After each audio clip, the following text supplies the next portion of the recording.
स्वागत है आप लोगों का पथ निर्माण चैनल पे, जहाँ पे कि पिछले क्लास में हम लोग ट्रायंगल के बारे में पढ़े थे। तो आज भी हम लोग ट्रायंगल के बारे में ही पढ़ेंगे। तो पिछले क्लास में टाइप ऑफ ट्रायंगल का जो एंगल के हिसाब से डिवीजन था उसको देखे थे। आज भी उसको कंटिन्यू करेंगे। कंटिन्यू करने से पहले अगर आप इस चैनल को सब्सक्राइब नहीं किए तो सब्सक्राइब कर ले और अपने दोस्तों के साथ शेयर भी करें, ताकि उन लोगों का भी जो भी प्रॉब्लम हो वो सोल्व हो और उन लोगों को भी एक अच्छा सा प्लेटफॉर्म मिले पढ़ने के लिए। क्योंकि अभी लॉकडाउन चल रहा है तो पढ़ने में भी दिक्कत हो रहा है बहुत सारे बच्चों को, तो उनको जरूर शेयर कीजिएगा। तो हम लोग अपना ट्रायंगल का पार्ट शुरू करते हैं, जहां तक हम लोग कंप्लीट किए थे कि हम लोग एक्यूट एंगल ट्रायंगल पिछले वीडियो में देख चुके हैं। अगर आप लोग नहीं देखे हैं तो ज्योमेट्री का जो पिछले क्लास का जो भी वीडियो है प्लेलिस्ट में जाकर के देख सकते हैं। तो चलिए फिर से शुरुआत करते हैं ट्रायंगल का, जिसको हिंदी में हम लोग त्रिभुज भी बोलते हैं। तो हम लोग पहला देखे थे कौन सा, एक्यूट एंगल ट्रायंगल, एंगल के हिसाब से। दूसरा जो होगा क्या होगा, राइट एंगल ट्रायंगल, जिसको हम लोग कौन सा हिंदी में क्या कहेंगे, समकोण त्रिभुज कहेंगे। समकोण त्रिभुज, कौन से त्रिभुज को हम लोग समकोण कहेंगे? वैसा त्रिभुज, क्या? वैसा त्रिभुज जिसका कम से कम एक कोण क्या हो, समकोण हो, उसी को बोलेंगे हम लोग राइट एंगल ट्रायंगल या समकोण त्रिभुज। तो अगर डेफिनेशन से देखें तो क्या, कोई भी एक एंगल जो होना चाहिए वो कितना के इक्वल होना चाहिए, 90 के इक्वल। तो देखते हैं क्या क्या हो सकता है।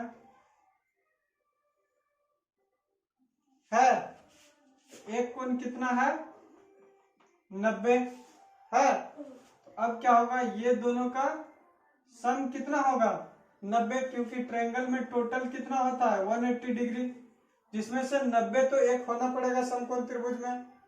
तो और जो दो है उसका कितना होगा सम, और दो जो बचा, अगर ये x है और ये y है तो हम लोगों का x प्लस वाई का भी वैल्यू कितना आएगा, 90 आएगा। कैसे आएगा, क्योंकि हम लोग त्रिभुज में क्या जानते हैं, तीनों कोणों का योग क्या होता है, तो कोण A प्लस कोण B प्लस कोण C कितना होगा, 180। अगर कोण A कितना x, B 90, कोण C कितना y इज इक्वल टू कितना 180 होगा। तो यहां से x प्लस वाई 180 माइनस 90 होगा, कितना 90 हुआ।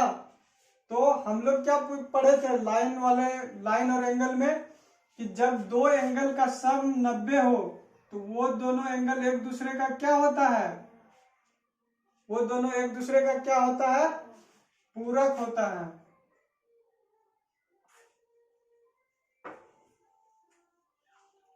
जब दो एंगल का सम x प्लस वाई अगर 90 है तो x y क्या होगा, एक दूसरे का पूरक होगा। मतलब अगर एक 30 होगा तो दूसरा कितना होगा, 60 होगा। अगर एक 45 होगा तो दूसरा भी कितना होगा, 45। अगर एक 10 होगा तो दूसरा कितना हो जाएगा, 80।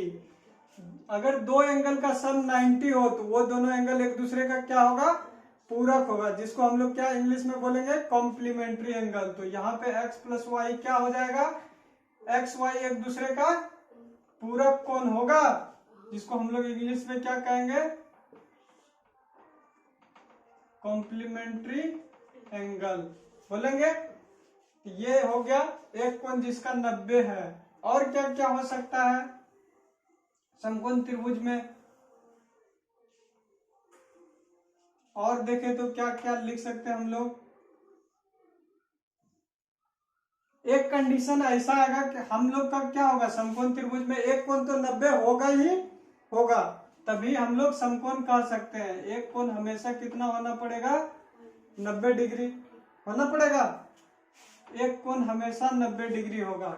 अब ये दो कोण को देखना है, अगर ये 45 डिग्री हो जाए और ये भी कितना होगा 45 डिग्री होगा, तभी 90 पूरेगा, ये दोनों का सम पूरेगा। अब देखें तो इस त्रिभुज को हम लोग कौन सा त्रिभुज बोलेंगे, जिसका एक कोण 90 है, मतलब ये तो समकोण होगा। कैसा समकोण होगा, क्योंकि और दो भी एंगल क्या है आपस में बराबर है, 45 है, ये भी कितना है 45 है। तो इसके सामने वाला भुजा अगर x होगा तो इसके भी सामने वाला भुजा कितना होगा x होगा।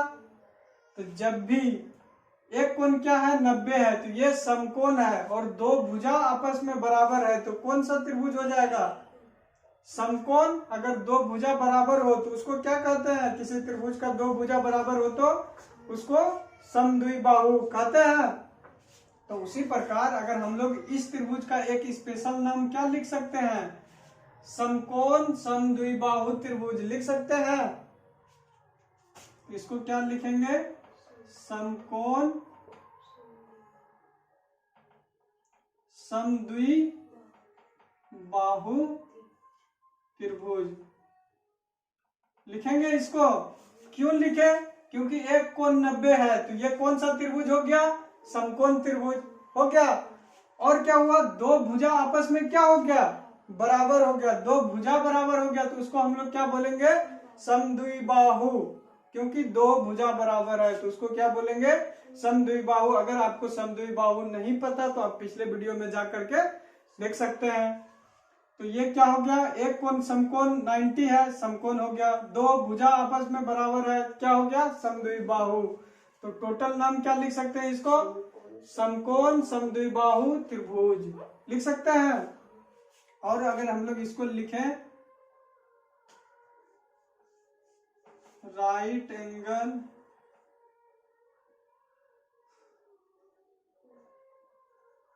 आइसोसेलेस ट्रायंगल लिख सकते हैं, राइट एंगल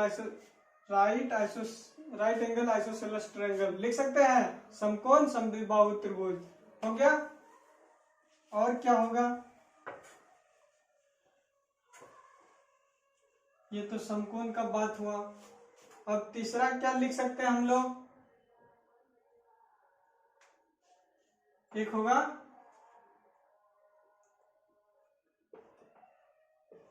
ऑब्ट्यूस एंगल, एक न्यून कोण था समकोण, ये क्या है ऑब्ट्यूस एंगल, इसको क्या बोलेंगे न्यून कोण के का उल्टा क्या हो जाएगा अधिक कोण त्रिभुज बोलेंगे। अधिक कोण त्रिभुज किसको बोलेंगे, वैसा त्रिभुज जिसका कम से कम एक कोण कितना होना चाहिए 90 से बड़ा और 180 से छोटा, इसी को हम लोग कौन सा त्रिभुज बोलेंगे अधिक कोण त्रिभुज बोलेंगे। अगर एग्जांपल ले, अगर लिखे तो क्या लिखेंगे, वैसा त्रिभुज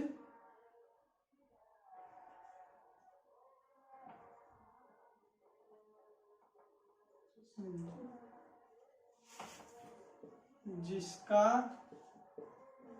एक कोण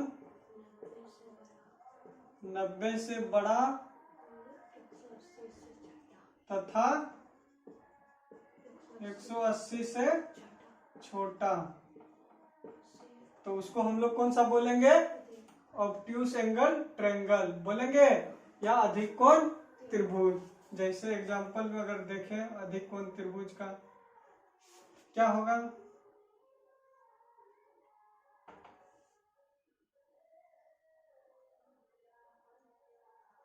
वन 120 डिग्री है, ये 90 से बड़ा है या छोटा बड़ा, तो कौन सा त्रिभुज हो जाएगा अधिक कोण त्रिभुज होगा, क्योंकि एक एंगल क्या है 90 से बड़ा है, तो इसको कौन सा त्रिभुज बोलेंगे अधिक कोण त्रिभुज।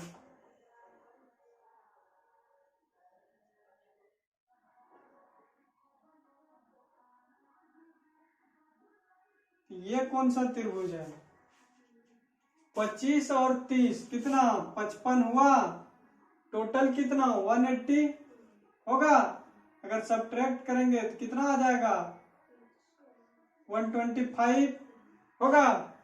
ये 125 ये 90 से ज्यादा है या कम, ज्यादा, तो ये कैसा त्रिभुज हो जाएगा, अधिक कोण त्रिभुज होगा।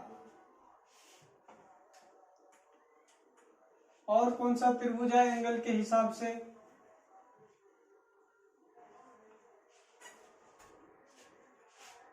और जो चौथा त्रिभुज है वो है समद्वि नहीं समबाहु त्रिभुज, जो कि हम लोग भुजा के हिसाब से भी पढ़े हैं, जिसका सब भुजा क्या होता है समबाहु त्रिभुज का, बराबर। इंग्लिश में क्या बोलते हैं इसको,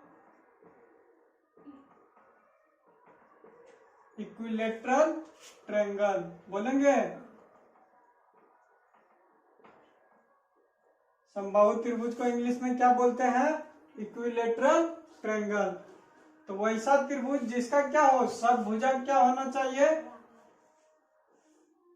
ये जितना ये जितना ये जितना होगा।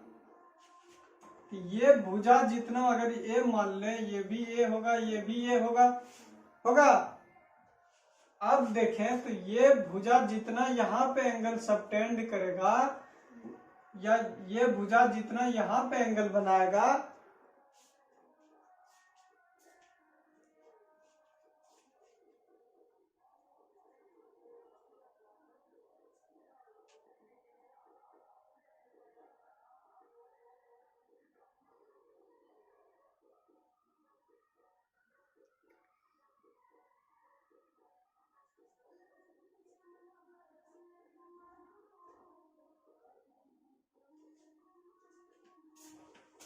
ये भुजा जितना यहाँ पे कोण बनाएगा, वही ये भुजा यहाँ पे कोण बनाएगा, और दोनों क्या है, दोनों का मान बराबर है। तो जितना अगर ये x बनाएगा तो ये भी कितना बनाएगा, तो ये भी यहाँ पे कितना बनाएगा।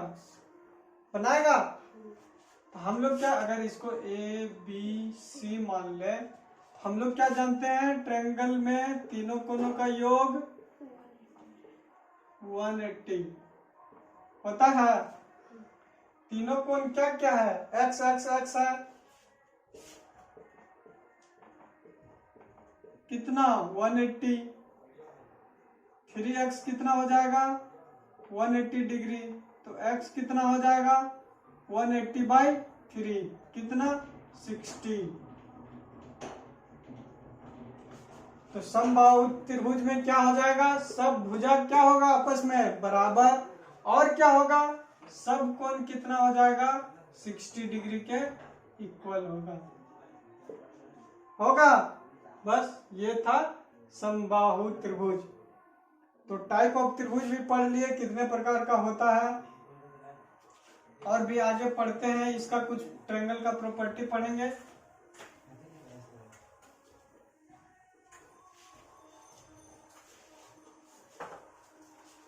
अभी समबाहु त्रिभुज पढ़ चुके हैं।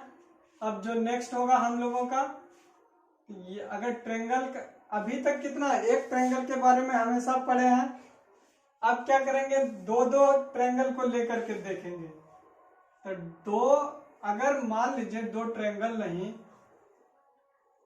दो आदमी ही खड़ा करें,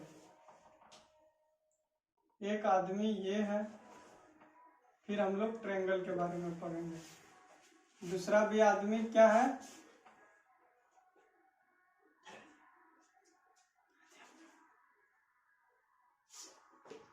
ये है। अगर कोई तीसरा आदमी को बोले कि बताओ दोनों में क्या है, क्या देखेगा वो, दोनों का नाक देखेगा, कान देखेगा, दोनों का मुंह हाथ पैर सब देखेगा। अगर वो एक दूसरे से मिलेगा, क्या बोलेगा आदमी कि भाई ये एकदम दोनों एक के जैसा दिख रहा है, ना कि दोनों बराबर है। अगर बराबर होगा तो उसको अलग नाम देंगे, और दोनों अगर एक दूसरे के जैसा दिख रहा है, उसका लंबाई चौड़ाई को कोई नजर में नहीं लाया है, तो अगर ये सिर्फ एक दूसरे के जैसा दिख रहा है तो उसको हम लोग क्या लिखेंगे, एक जैसा है, समरूप। क्या लिखेंगे? जब दोनों एक दूसरे के जैसा दिखे तो उसको क्या लिखेंगे? समरूप। अगर सेम टू सेम, इसी के जैसा ये भी हो, जितना नाक का इसका लंबाई हो उतने ही नाक का लंबाई इसका हो, जो कान का साइज हो वही इसका भी कान का साइज हो, जो हाथ में जितनी उंगली हो वो भी इसके पास हो, और जितना बड़ा इसका हाथ हो उतना भी इसका हो, और हाइट भी दोनों का अगर सब कुछ सेम हो, तो उस कंडीशन में हम लोग क्या बोलेंगे? सर्वांग सम। तो उसी प्रकार जब दो ट्रायंगल में कंपैरिजन करेंगे तो क्या होगा? दोनों या तो हर तरह से क्या होगा? एक दूसरे के बराबर होगा, तो उसको हम लोग क्या बोलेंगे? सर्वांग सम। अगर दोनों का रूप एक जैसा होगा लेकिन हाइट वेट में कुछ डिफरेंस आएगा तो उसको हम लोग क्या बोलेंगे? समरूप। सर्वांग सम को इंग्लिश में बोलते हैं कॉन्ग्रुएंट।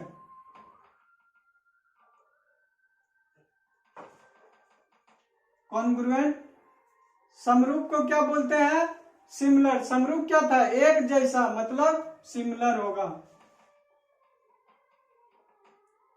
तो अब हम लोग ट्रायंगल में क्या देखेंगे कि कब ये समरूप होगा और कब सर्वांग सम होगा।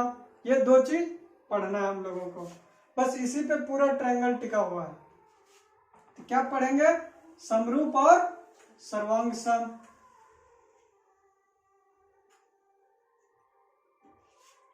अब बताइए, अगर हम लोग को बोले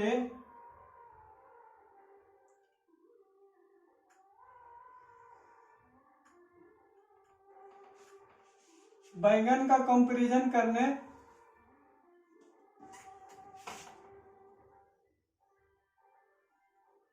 आम से, ये कभी कंपैरिजन होगा एक दूसरे का? नहीं, क्योंकि दोनों का क्या है? कोई सिमिलरिटी ही नहीं है, तो हम लोग इसमें कंपैरिजन नहीं कर पाएंगे जब तक कि हमको दोनों एक जैसा ना दिखे आकृति। या तो दोनों ट्रायंगल हो या रेक्टेंगल हो या सर्किल हो, तभी हम लोग ये क्या कर सकते हैं? कंपेयर कर सकते हैं। दोनों अगर दोनों का आकृति ही अलग हो तो वो हम लोग कुछ बोलेंगे ही नहीं, वो कुछ नहीं है, ना सर्वांग सम है, ना एक जैसा दिख रहा है, ना समरूप होगा, कुछ नहीं उसको। तो जब तक दोनों एक जैसा ना दिखे तब तक हम लोग कुछ नहीं कर सकते हैं। अब हम लोग पहले ट्रायंगल के बारे में पढ़ रहे हैं, तो ट्रायंगल का देखेंगे समरूप और सर्वांग सम के बारे में। सबसे पहले क्या देखेंगे? सर्वांग सम।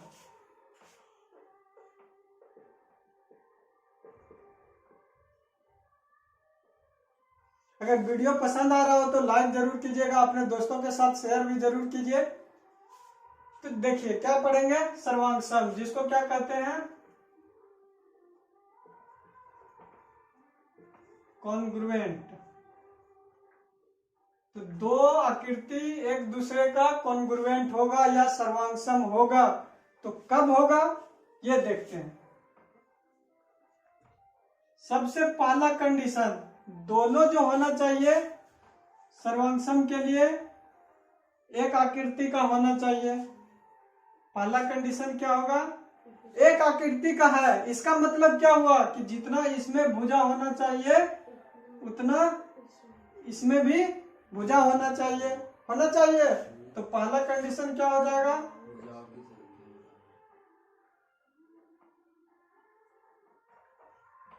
Number of sides are equal होना चाहिए। पहला क्या? भुजाओं की संख्या क्या होना चाहिए? दोनों में बराबर होना चाहिए, पहला कंडीशन। दूसरा क्या? अगर भुजा ही बराबर ना हो, एक ट्रायंगल दे दे और एक रेक्टेंगल दे दे या क्वाड्रिलेटरल दे दे, तो दोनों में कभी सिमिलरिटी हम लोग देख पाएंगे? नहीं देख पाएंगे, क्योंकि ट्रायंगल का ट्रायंगल से ही कर सकते हैं। अगर हाथी का हमको सिमिलर देखना हो तो हाथी ही हो सकता है, ना कि गधा हो सकता है। हो सकता है ऐसा? सर्वांग सम होगा। पहला कंडीशन क्या था? भुजा जो है, भुजा की संख्या दोनों में क्या होना चाहिए? बराबर होना चाहिए। अगर इसमें 3 है तो इसमें भी कितना होना चाहिए? 3। अगर इसमें 4 है तो दूसरा में भी कितना होना चाहिए? 4। तभी हम इसको कंपेयर करने के लिए आगे बढ़ सकते हैं कि ये सर्वांग होगा या नहीं। तो पहला कंडीशन अगर नहीं फुलफिल करे तो वहीं पे उसको हम लोग खत्म कर देंगे। पहला क्या होगा? Number of sides are equal. तो भुजाओं की संख्या क्या होना चाहिए? बराबर होना चाहिए। दूसरा क्या कंडीशन होगा? तो जितना एंगल इसमें बनेगा उतना ही एंगल इसमें बनेगा। बनेगा। क्या होना चाहिए दूसरा condition? Number of angles are, तो जितना इसमें कोण उतना ही इसमें कोण होना चाहिए। तो number of angles are equal होगा। तीसरा बात, दोनों को क्या होना चाहिए? सर्वांग होना चाहिए। सर्वांग अगर अभी देखें, अब एंगल के बारे में बात करेंगे। अगर ये एंगल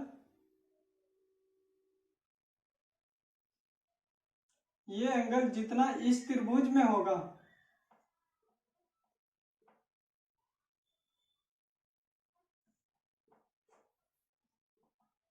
जितना ए बी सी त्रिभुज में होगा उतना ही ये एंगल किसके लिए भी होगा? ए डी ई के लिए होगा।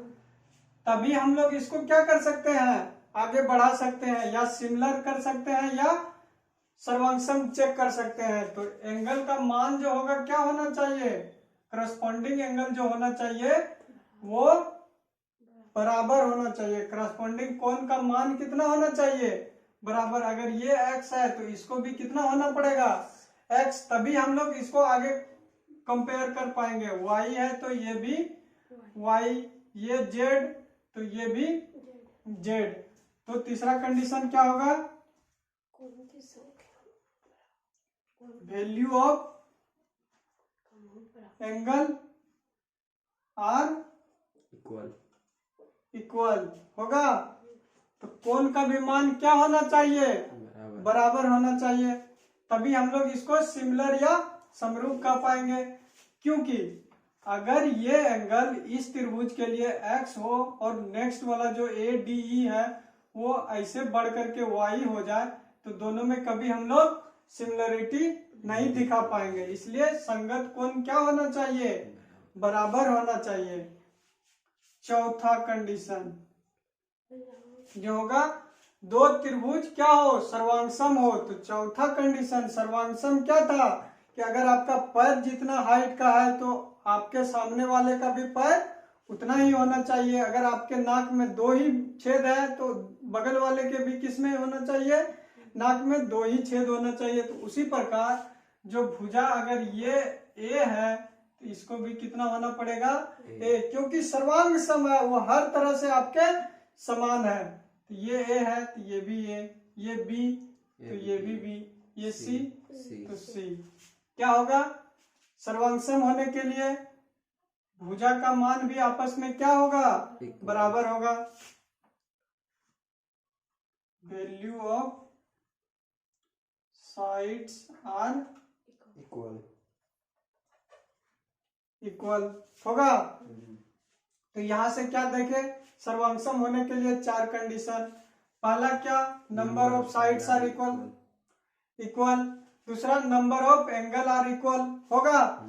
तीसरा value of angle are equal, मतलब जो ये वैल्यू होगा इसका जो करस्पॉन्डिंग एंगल होगा उसका भी वैल्यू कितना होना चाहिए? सेम होना चाहिए। जो ये है वही ये इसको होना चाहिए और जो ये है वही इसको होना चाहिए। किसके लिए? सर्वांग सम के लिए। प्लस में चौथा कंडीशन जो है, साइड का भी मान कितना होना चाहिए? बराबर होना चाहिए। होना चाहिए। तो जो ये वैल्यू होगा वही ये वैल्यू होगा, जो ये वैल्यू होगा वही ये, और जो ये वही ये। तो सर्वांग सम होने के लिए क्या क्या होना चाहिए? भुजा की संख्या बराबर, कोण का संख्या बराबर, कोण का मान बराबर, प्लस में साइड भी क्या होना चाहिए? बराबर होना चाहिए। तो ये था किसके लिए? सर्वांग सम के लिए। अब हम लोगों का और एक कौन सा बचा है? समरूप। अगर इसका एक एग्जांपल देख ले,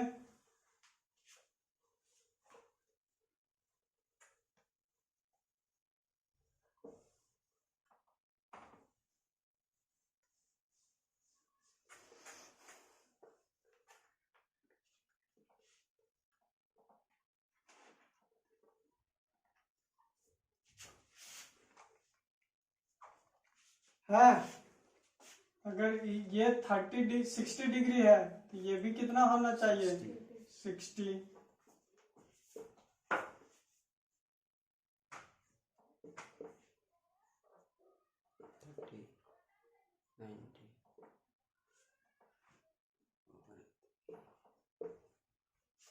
तो इसको भी कितना होना पड़ेगा,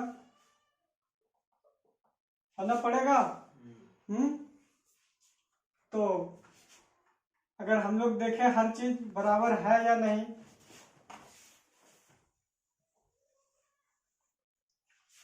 क्या होगा, साइड भी क्या होना चाहिए, सबसे पहले भुजाओं की संख्या 1 2 3 1 2 3 बराबर, पहला कंडीशन सेटिस्फाई। दूसरा, कोण की संख्या बराबर, 3 कोण, इधर भी 3 कोण बराबर। तीसरा condition, value of angle are equal, 60 60 30 30 90 90 है, तीसरा भी सेटिस्फाई। चौथा कंडीशन क्या है, 4 4 7 7 3 3, भुजा भी बराबर है, तो ये क्या हो गया, चौथा कंडीशन भी सेटिस्फाई। तो ये एक दूसरे का क्या हो गया, सर्वांग सम, यानी कि कॉन्ग्रुएंट ट्रायंगल कहेंगे एक दूसरे को। तो जब भी हम लोगों को सिमिलरिटी या कॉन्ग्रुएंसी देखना हो तो उसके लिए कितना ट्रायंगल होना चाहिए, कम से कम 2 होना चाहिए। तो यहां से कंडीशन हम लोग क्या लिखेंगे, सर्वांग सम के लिए, अगर 2 ट्रायंगल ABC, दूसरा क्या है PQR है,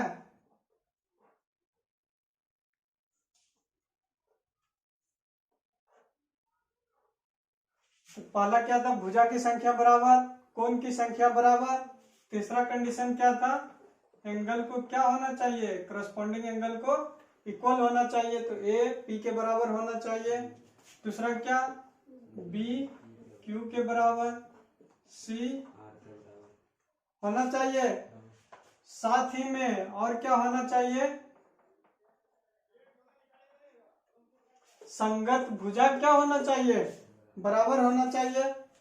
तो जितना AB होगा उतना किसको होना पड़ेगा, PQ को होना पड़ेगा, या और क्या लिख सकते हैं, जितना BC उतना QR होगा, और जितना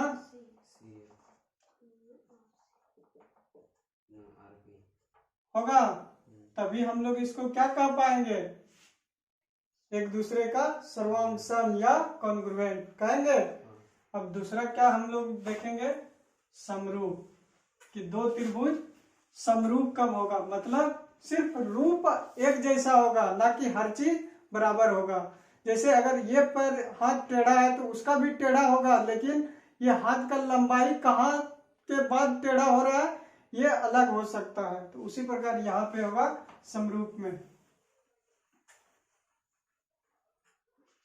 तो 2 त्रिभुज क्या होना चाहिए, समरूप होगा, मतलब सिमिलर। 2 त्रिभुज को देखना है कि सिमिलर किस कंडीशन में होगा। पहला त्रिभुज, दूसरा त्रिभुज,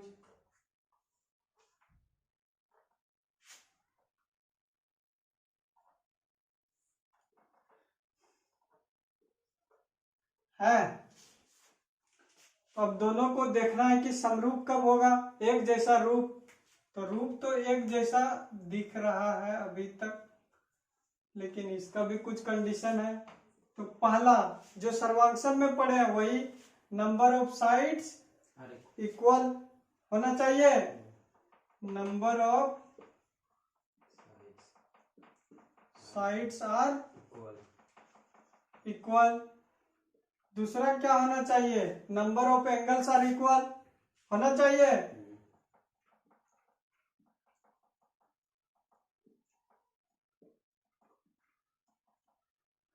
तीसरा क्या हो था,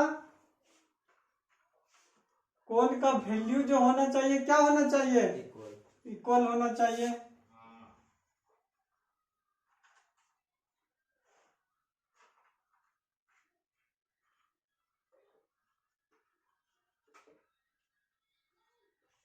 कोण का भी मान क्या होना चाहिए, बराबर होना चाहिए। और क्या, अगर आप भुजा की बात करें, सर्वांगसम में क्या था, अगर आपका उंगली यहाँ पे टेढ़ा है तो उसका भी उंगली क्या होना चाहिए, वहीं पे टेढ़ा होना चाहिए। लेकिन समरूप में क्या है, आपका भी टेढ़ा हो उसका भी टेढ़ा हो, लेकिन आपका अगर कुछ हाइट पे जाके टेढ़ा हो रहा है और उसका पहले हो जा रहा है तो दोनों क्या होगा, टेढ़ा तो है लेकिन एक जगह पे नहीं है, तो उसको हम लोग क्या कहेंगे, दिखेगा एक जैसा लेकिन सर्वांगसम नहीं होगा वो, इसको हम लोग क्या कहेंगे, समरूप कहेंगे। क्योंकि दोनों टेढ़ा है, एक जैसा दिखेगा लेकिन दोनों का हाइट क्या है, अलग अलग है। सेम उसी प्रकार यहाँ पे क्या होगा, ए बी भुजा जितना हो पी क्यू,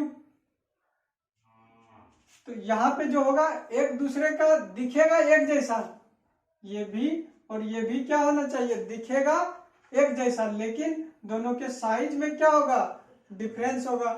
तो वो डिफरेंस जितना इस साइड में होना चाहिए उतना इसमें भी होना चाहिए और उतना इसमें भी होना चाहिए। अगर देखें तो क्या बराबर होगा, तो क्या होगा, साइड्स आर इन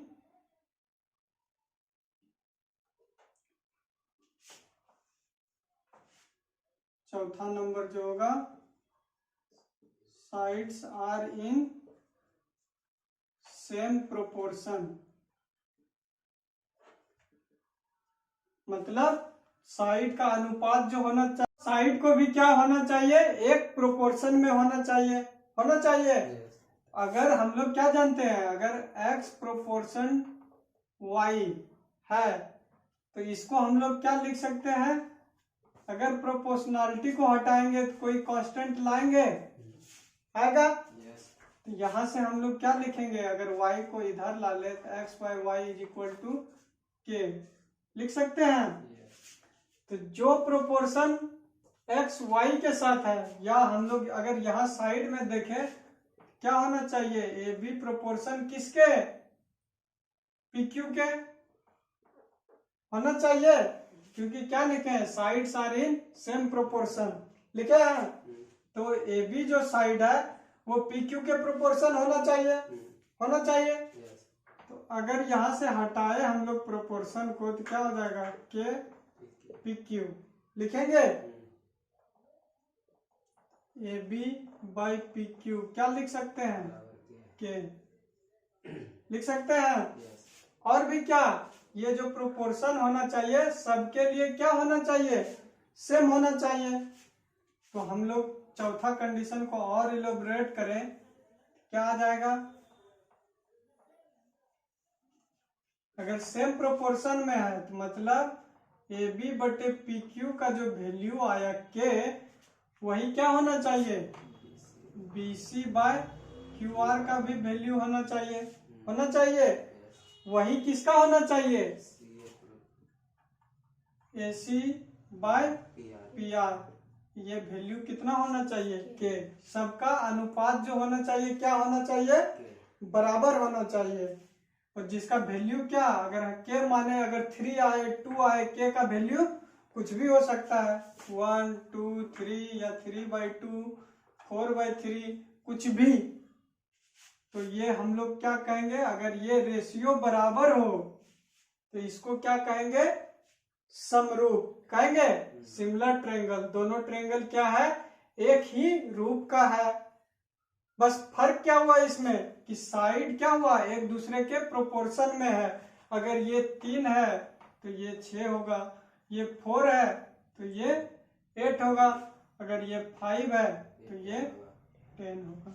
अगर देखें तो सबका प्रोपोर्शन क्या है, सेम है।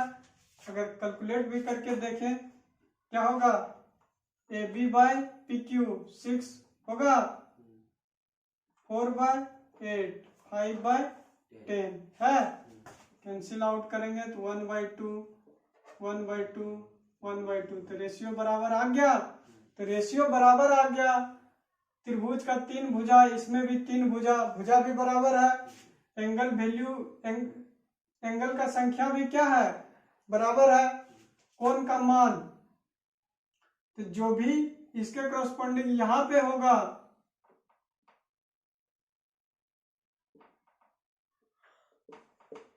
वही यहां भी होगा, 10 के कॉरस्पॉन्डिंग भी वही आएगा, आएगा।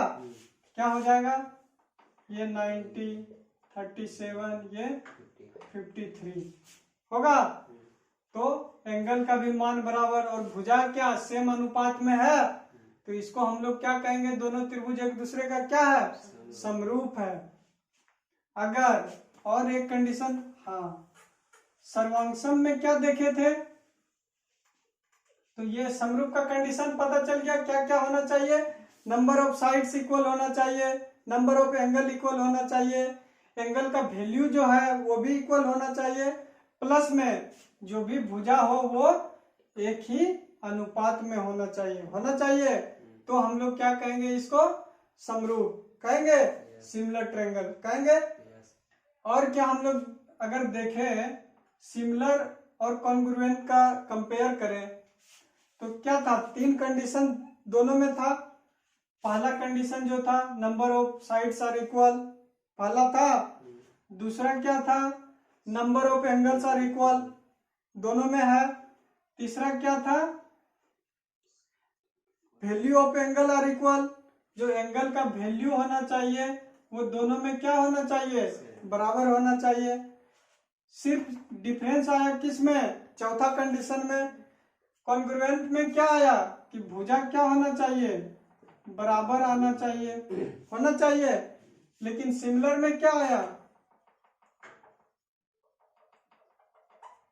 इसका अनुपात क्या होना चाहिए, बराबर होना चाहिए। अगर यहां से एक चीज देखना चाहे हम लोग,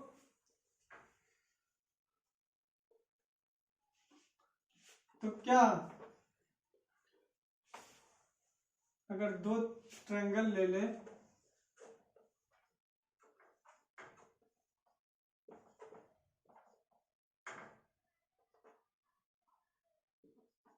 तो 3 कंडीशन तो सेम होगा दोनों में, सिर्फ चौथा कंडीशन देखते हैं, ए बी बराबर पी क्यू कॉन्ग्रुएंट में होना चाहिए, सर्वांगसम में B C equal Q R और A C equal R P होना चाहिए। और यहां से अगर देखें तो ए बी बटे पी क्यू कितना 1 होगा, अगर इसको नीचे लाएंगे तो 1 होगा यहाँ पे, इसको भी इधर लेते आएंगे ये भी कितना 1 है। तो सर्वांगसम में जो रेशियो आएगा कितना आएगा, 1 आएगा। और अगर ये दोनों एक दूसरे का समरूप होता तो क्या होता, ए बी बटे P Q is equal to B C बटे Q R is equal to A C बटे P R is equal to K होगा समरूप के लिए। तो ये रेशियो क्या, कोई और वैल्यू आएगा, तो सर्वांगसम में देखें तो ये रेशियो कितना आता है 1। तो एक कंडीशन ऐसा आएगा कि अगर के का वैल्यू 1 आ जाए तो इसको हम लोग क्या, तो एक कंडीशन ऐसा आए कि के का वैल्यू कितना हो जाए 1, तो ये क्या होगा, समरूप होने के साथ साथ क्या हो जाएगा, सर्वांगसम भी होगा। अगर के का वैल्यू 1 आ जाए तो होगा। तो हम लोग क्या देखेंगे और क्या कर सकते हैं कि जो सर्वांगसम है उसको हम लोग समरूप बोल सकते हैं, क्योंकि उसका रेशियो क्या है, बराबर है।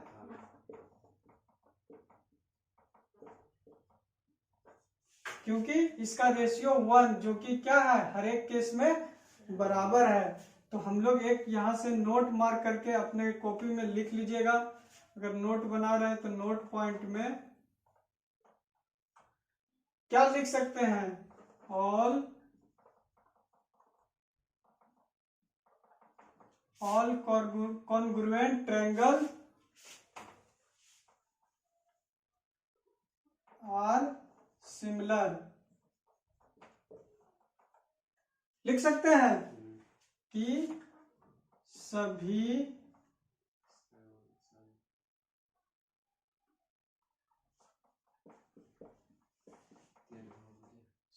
सर्वांगसम त्रिभुज समरूप होते हैं, but all similar triangle are not